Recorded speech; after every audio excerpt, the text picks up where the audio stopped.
ఈరోజు మరిపేడ బంగ్లాలోని భార్గవ ఫంక్షన్ హాల్లో Dornakal blue India party assembly నియోజకవర్గ ఇన్ఛార్జ్ అయినటువంటి రాకేష్ గారి అధ్యక్షతన బ్లూ ఇండియా పార్టీ సమావేశం జరిగింది. ఇటు సమావేశానికి నియోజకవర్గ పరిధిలోనే మహిళలు, యువకులు, పెద్దలు, రైతులు, నిరుద్యోగులు అంతా పెద్ద ఎత్తున వచ్చి విజయవంతం చేయడం జరిగింది. బ్లూ ఇండియా పార్టీ ముఖ్య ఉద్దేశం జనాభా కులగణన జరగాలి. కులగణన ఆధారంగానే ఎవరి కుల జనాభా ఎంత ఉందో జనాభా దామాషా పద్ధతి ప్రకారంలో వార్డు మెంబర్ నుంచి పార్లమెంట్ వరకు ప్రాతినిధ్యాన్ని కల్పించుట, అన్ని రంగాలలో అంటే సినిమా రంగం, క్రీడా రంగం, రాజకీయ రంగం, కాంట్రాక్టర్ రంగం, పారిశ్రామిక రంగం, అది ఏ రంగమైనా ఆ రంగంలో జనాభా దామాషా పద్ధతి ప్రకారంలో వాటా కల్పించాలి. బడ్జెట్ పంపిణీ కూడా అదే విధంగా చేయాలి. ఇవాళ పేద ప్రజలు పన్నుల నుంచి రూపొందింపబడ్డటువంటి బడ్జెట్ తిరిగి పేద ప్రజలకు అందుతలేదు. వాళ్ళ సంక్షేమానికి, వాళ్ళ అభివృద్ధికి అవసరమైనటువంటి ప్రణాళికలు ఈ అసెంబ్లీలో తయారు చేయబడట్లేదు. కారణం 119 మంది ఉన్న తెలంగాణ అసెంబ్లీలో కేవలం 19 మంది మాత్రమే బీసీలు ఉన్నారు. 50% పైగా జనాభా ఉన్న బీసీలకు 60% పైగా ఎమ్మెల్యే సీట్లు దక్కాలి. కానీ కేవలం 19 దక్కినాయి. మిగతా 40కి పైగా సీట్లలో ఓసీలు కబ్జా చేసి కూర్చున్నారు. ఇలా కమ్మరాయన, కుమ్మరాయన, మంగళాయన, సాకలాయన, అది ఏ కులమైనా వాళ్ళ కుల వృత్తి గురించి, దాని ఆధునీకరణ గురించి, దాని యొక్క ఉత్పత్తి గురించి, మార్కెటింగ్ గురించి అక్కడ మాట్లాడాలంటే ఓసీ కులాల ఎమ్మెల్యేల మీద ఆధారపడవలసినటువంటి అవసరం ఏర్పడుతుంది. ఇది ఒక రకంగా బానిసత్వంలోకి నెట్టివేయబడుతుంది.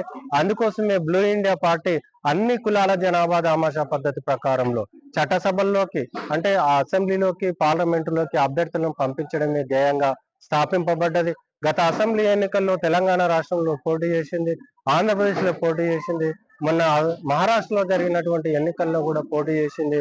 బ్లూ ఇండియా పార్టీ రేపు జరగబోయే అన్ని ఎన్నికల్లో వార్డు మెంబర్ నుంచి పార్లమెంట్ వరకు దేశ స్థాయిలో పోటీ చేసి బీసీ, ఎస్సీ, ఎస్టీ, మైనార్టీల జనాభా దామాషా పద్ధతి ప్రకారం వారి వాటా వారికి దక్కేటట్లు చేస్తుంది.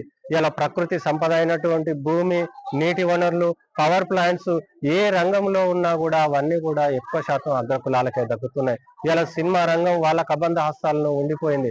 కారణం ఏంటంటే కాంగ్రెస్, బీజేపీ, బీఆర్ఎస్, టీడీపీ అవి ఏ పార్టీలైనా కూడా ఓసీల చేత స్థాపింపబడ్డాయి. కాబట్టి అది అధికారంలోకి రాగానే వాళ్ళ కులాల వర్గాల ప్రయోజనాల కోసం మాత్రమే పనిచేస్తున్నాయి. పెన్షన్ అనే ఇతరత్ర చిన్న చిన్న రాయితీలను ఇచ్చి చిన్న చిన్న సంక్షేమ పథకాలతో ఈ బీసీ, ఎస్సీ, ఎస్టీ, మైనార్టీల ఓట్లను గంపగుత్తగా వేయించుకొని ఒక రకమైన బానిసత్వంలోనికి నెట్టివేస్తున్నాయి. భారతదేశంలో తెలంగాణ రాష్ట్రంలో నేటి వరకు పేదరిక నిర్మూలన జరగలే, ఆర్థిక అసమానతలు తొలగిపోలే, సామాజిక అసమానతలు తొలగిపోలే.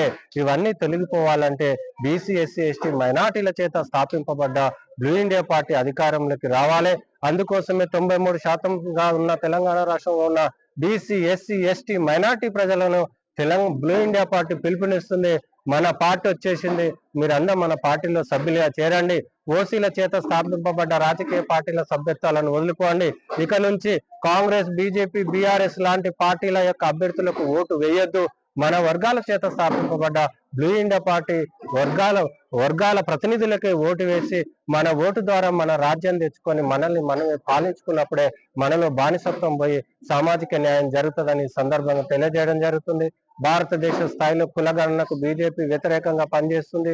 బీసీ ప్రధాని అయిన మోడీ, ఆయన భావజాలం బీసీని కాని కారణంగా బీజేపీ పార్టీ భావజాలం బీసీలకు విరుద్ధంగా ఉన్న కారణంగా ఇవాళ శక్తివంతమైన బీసీ లాంటి ప్రధాని ఉన్నా కూడా ఇవాళ కులగణన జరిపించలేకపోతుంది. కులగణన జరిపితే బీసీ కులాల్లో ఐక్యత దెబ్బతింటదని అంటుండు. మేమేమంటున్నాం, కులం ఉన్నప్పుడు దెబ్బతిన్నటువంటి ఐక్యత కులాల గణన జరిపితే ఎందుకు దెబ్బతింటదని అడుగుతున్నాం. కుల గణన జరిగితే ఏ కుల జనాభా ఎంత ఉందో ఆ జనాభా దామాషా పద్ధతి ప్రకారం ఇవాళ వాటా కోసం కొట్లాడతాం, అసెంబ్లీలో వాటా కోసం కొట్లాడతాం, ఇవాళ బడ్జెట్ లో వాటా కోసం కొట్లాడతాం. మా వాటా మాకు దక్కకుండా చేస్తున్న బీజేపీ పార్టీ మొండి వైఖరిని ఇవాళ బ్లూ ఇండియా పార్టీ నిరసిస్తున్నది. కాంగ్రెస్ పార్టీ గాని, బీఆర్ఎస్ పార్టీ గాని కులగణన విషయంలో మీనమేషాలు లెక్కిస్తున్నాయి. ఇది తగదు. బీసీ, ఎస్సీ, ఎస్టీ, మైనార్టీల చేత మీరు ఎన్నిక కాబట్టప్పుడు 5 సంవత్సరములు మీరు ఇటు రాష్ట్రంలో కాంగ్రెస్, అటు దేశంలో బీజేపీ అధికారంలో ఉన్నప్పుడు ఈ జాతీయ జనగణనలు జరపాలి. జనాభా దామాషా పద్ధతి ప్రకారం రేపు జరగబోయే అన్ని ఎన్నికల్లో రిజర్వేషన్లు కల్పించాలి. అదే వాటా ప్రకారం ప్రభుత్వ ఉద్యోగాలలో, పరిశ్రమలలో, సినిమా రంగంలో, పారిశ్రామిక రంగంలో, సహజ సంపదలో మా వాటా మాకు దక్కాలి. అంతవరకు బ్లూ ఇండియా పార్టీ ముందుకెళ్తుంది. త్వరలోనే బ్లూ ఇండియా పార్టీ ద్వారా పెద్ద ఎత్తున గ్రామ స్థాయిలో ఇలాంటి సమావేశాలు నిర్వహించబోతున్నాం. దానికి అందరి సహకారం అందుతున్నందుకు మేము కృతజ్ఞతలు తెలియజేస్తూ ముగిస్తున్నాను. క్యూ న్యూస్ ఛానల్లో పనిచేయటకు అనుభవం గల సీనియర్ వీడియో ఎడిటర్స్ కావాలను సంప్రదించవలసిన నెంబర్ 8688926084. qnewsads@gmail.com ను సంప్రదించండి. లైక్ చేయండి.